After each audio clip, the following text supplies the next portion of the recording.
নমস্কার, আমি doctor Shampa Das, dentist. অনেক পেশেন্ট রিভিউ দিয়ে থাকি, আর অনেক পেশেন্টও আমাদের জিজ্ঞেস করে থাকেন দাঁত তুললে কোনো অসুবিধে হয় কিনা। তো আজকে একজন বয়স্ক পেশেন্টের মুখ থেকেই আপনি শুনবেন যে তার আমি দাঁত তুলেছিলাম, তার কোনো অসুবিধে হচ্ছে কিনা, কোনো অসুবিধে হয়েছে কিনা, এবং স্পেশালি আর একটা কোশ্চেন সবাই করে থাকে, দাঁত তুললে চোখের কোনো ক্ষতি হয় কিনা। তো ওনার কোনো চোখে ক্ষতি হয়েছে কিনা, উনি কোনো অসুবিধে হয়েছে কিনা, এটা ওনার মুখ থেকে শোনাবো। আচ্ছা, একটু ঠাকুমা, আপনার নামটা কি? শেফালি চক্রবর্তী। একটু জোরে বলতে হবে। শেফালি চক্রবর্তী। শেফালি চক্রবর্তী। বাড়ি কোথায়? বাড়ি হলো আনন্দপুর। হ্যাঁ, আনন্দপুর। আচ্ছা, আপনার কতদিন আগে দাঁত তুলেছিলাম? হয়ে গেল আজ 15 দিন হলো। 15 দিন মতো হয়েছে। কটা দাঁত তুলেছিলাম? দুটো। আচ্ছা, যখন আপনি আমার কাছে এসেছিলেন তখন আপনার কি কি অসুবিধা নিয়ে আপনি এসেছিলেন সেটা বলুন, একটু জোরে বলুন। যন্ত্রণা হচ্ছিল, খুব ফুলে গেছিল, যন্ত্রণা হচ্ছিল, মানে অসহ্য যন্ত্রণা আমার হচ্ছিল। ভালো, এখন ভালো। আপনি কি ভয় পেয়েছিলেন দাঁত তোলার আগে সেটা হ্যাঁ, বলুন। ওই যে চোখের, আমি বলেছিলাম যে চোখের অসুবিধা হবে যদি, ওই জন্যই আমি বলেছিলাম চোখের যদি অসুবিধা হয়। আচ্ছা, দাঁত তোলার পর চোখে কোনো অসুবিধা না হয়েছে? না না।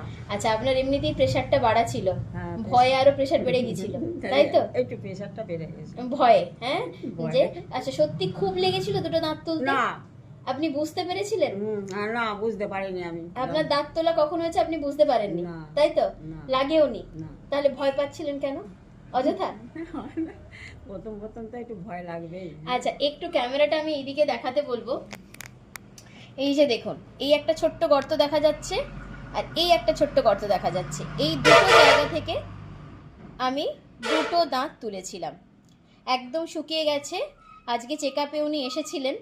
তো ভিডিওটা করা এই জন্যই যে সবাই মনে করে, একটা মিথ তৈরি হয়ে গেছে দাঁত তুললে বুঝি চোখের ক্ষতি হয়। এটা সম্পূর্ণ একটি নিছকই ভ্রান্ত ধারণা। দাঁত তুললে চোখের কোনো রকম কোনো ক্ষতি হয় না। যদি প্রয়োজন হয় আপনার দাঁতটা আপনাকে তুলতে হয়, তাহলে আপনি দাঁতটা তুলুন। আর যদি বাঁচানোর মতো কন্ডিশন থাকে, তাহলে সেক্ষেত্রে বাঁচানোর যদি রাস্তা থাকে, তাহলে সেই ট্রিটমেন্ট করে, সেই পথ অবলম্বন করে আপনি দাঁতটা বাঁচাতে পারেন। আর একটা জিনিসও পেশেন্টের কোশ্চেন থাকে, পাকা দাঁত আর কাঁচা দাঁত।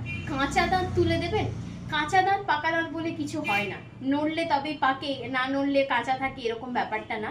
দু রকমের দাঁত হয়, আগেও বলেছি। একটা হচ্ছে ভালো দাঁত আর একটা হচ্ছে খারাপ দাঁত। যদি ভালো থাকে তাহলে সেই দাঁত আপনাকে যন্ত্রণা দেবে না, সে তো ভালোই আছে। তো আপনার তো অন্য দাঁতগুলো যন্ত্রণা আপনাকে দিচ্ছে না, তা ওই দাঁতটা দিচ্ছে মানে ওখানে কোনো সমস্যা হয়েছে। সেই সমস্যাটা আপনাকে সমাধান করাতে হবে, হয় সেটা ট্রিটমেন্ট করিয়ে, আদারওয়াইজ তুলে ফেলে।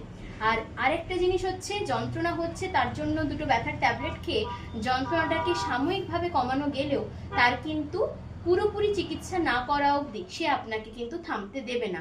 আর ঠাকুমারও সেটাই হয়েছিল। উনি বিগত বেশ কিছুদিন ধরে যন্ত্রণার বড়ি খেয়ে খেয়ে যখন আমার কাছে এসেছেন তখন অলরেডি মুখটা ফুলে গেছে। আপনি শুনলেন যে উনি বললেন মুখটা ফুলে গেছিল এবং অসহ্য যন্ত্রণা হচ্ছিল। তো তার কারণই হচ্ছে উনি কিন্তু অনেক দিন ধরে একটু একটু করে ব্যথার ট্যাবলেট খেয়ে গেছিলেন। এটা কিন্তু সমাধান নয়। সমাধান হচ্ছে, আপনার যদি সাময়িক যন্ত্রণা হয় সেই মুহূর্তে আপনি একটা সাময়িক ট্রিটমেন্টের জন্য মেডিসিন নিলেন, ঠিক আছে, বাট তারপরেই কিন্তু আপনি ডেন্টিস্টের সাথে যোগাযোগ করে আপনার দাঁতের চিকিৎসা করান। কারণ যত আপনি ফেলে রাখবেন সেটা ততটাই বাড়বে। সবাই ভালো থাকুন, সুস্থ থাকুন। নমস্কার।